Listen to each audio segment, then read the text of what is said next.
Chapitre 7. Le cœur battant, je bondis hors de la tente. Qu'est-ce que j'ai découvert? Rien. En jean et chandail rouge, une casquette de baseball bleu marine sur la tête, mon père était assis devant un feu de camp. Et tranquillement, il faisait frire des œufs dans une poêle. Mais qu'est-ce qui se passe? M'écriai-je en jetant un coup d'œil affolé autour de moi. Et il se passe que tu vas manger des œufs froids, répondit papa en riant. Le petit déjeuner est prêt. Je lui lançai un regard furieux. Ah, c'est malin, barbonnai-je en m'installant à côté de lui. Tu m'as fait peur. Mon père servit les œufs sur 2 assiettes et m'en tendit une.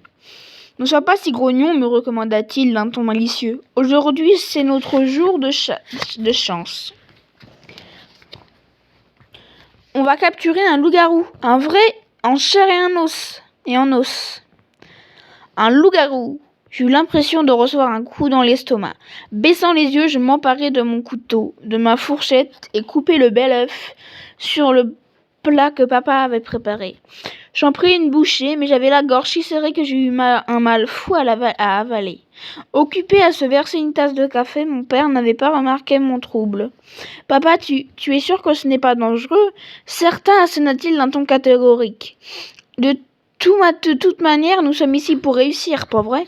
Oui, mais et si les loups-garous possédaient quand même un pouvoir quand il fait jour? Insistai-je de plus en plus nerveux. Impossible. Je le contemplais avec incrédulité. Comment pouvait-il le savoir? Évidemment, papa savait tout. Réparer une voiture, souder ou de la plomberie, lire les étoiles, prévoir un rhume ou une indigestion, et même tricoter. S'il m'affirme que le loup-garou n'est pas dangereux en plein jour, c'est que c'est vrai, me disais-je alors pour me rassurer. Papa, comment sais-tu qu'il n'a aucun pouvoir durant la journée? Il haussa les épaules. Je le sais, c'est tout, grommela-t-il. Je fis une grimace, ça ce n'était pas une réponse. Mais je n'avais plus qu'à lui faire confiance. Nous terminâmes notre petit déjeuner en silence. Ensuite, mon père annonça qu'il était l'heure de lever le camp. Après avoir démonté les tentes et rangé nos affaires dans nos sacs à dos, nous quittâmes la clairière pour nous enfoncer dans la forêt. Nous marchâmes un bon quart d'heure avant que j'eusse posé la question qui m'eût brûlé les lèvres. « Papa, comment sais-tu quelle direction il faut prendre ?» Mon père s'arrêta et me sourit. « Regarde !»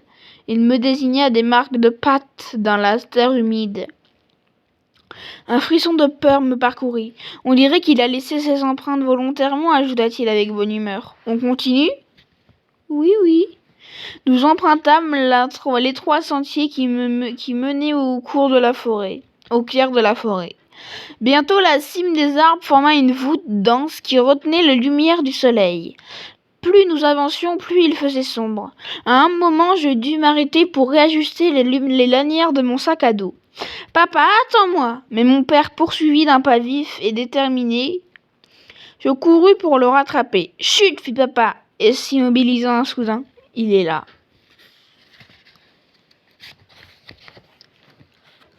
Paupières plissées, il gala le regard fixé sur un endroit broussailleux, à quelques mètres devant nous. Puis il se précipita à grande foulée silencieuse. Le cœur battant, je m'élançai derrière lui. Mon père se faufilait habilement entre les arbres. C'est alors qu'un animal fauve à la queue touffue s'échappa d'un fourré. « Hé, ce n'est qu'un renard !» m'esclaffai-je. Un renard au pelage magnifique, brun et roux, blotti au pied d'un arbre. Il nous contemplait d'un air craintif. « Quel imbécile je suis !» marmonna papa en secouant la tête avec dépit. « Le loup-garou reprend une forme humaine durant la journée. Comment ai-je pu l'oublier ? Si je ne soufflais mot, je n'en pensais pas moins. Pourvu qu'il se trompe encore, pourvu que le loup-garou se trouve loin, très loin de nous. Pourvu que l'on ne retrouve jamais et qu'on rentre vite à la maison. » Les sourcils froncés, mon père reprit le chemin qui pénétrait dans la forêt profonde. Il marchait vite, en silence. J'avais du mal à le suivre, mais je n'osais pas protester. Papa avait tellement hâte de capturer sa proie. Il faisait toujours sombre. Des sons inconnus s'élevaient autour de nous. Des crissements stridents, des piaillements aigus, et aussi un curieux bruit sec de plus en plus sonore, à mesure que nous avancions comme des milliers de claquettes en même temps. Je levai le visage et ne pus retenir un cri d'étonnement. Tout en haut des arbres, une nuée d'oiseaux noirs comme de l'encre nous observait en claquant du bec.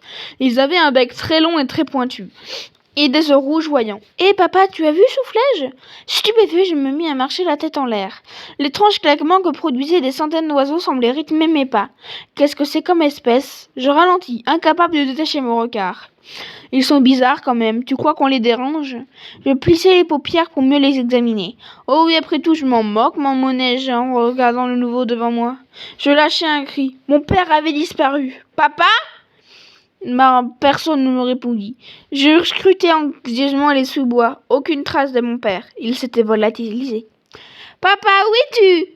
Il ne m'avait pas entendu. C'était ma faute. Je n'aurais pas dû le quitter des yeux. Affolé, je me mis à courir. Papa, ne me laisse pas tout seul, hurlai-je. Je vais me perdre. Personne ne pourra me retrouver. Personne, sauf le loup-garou.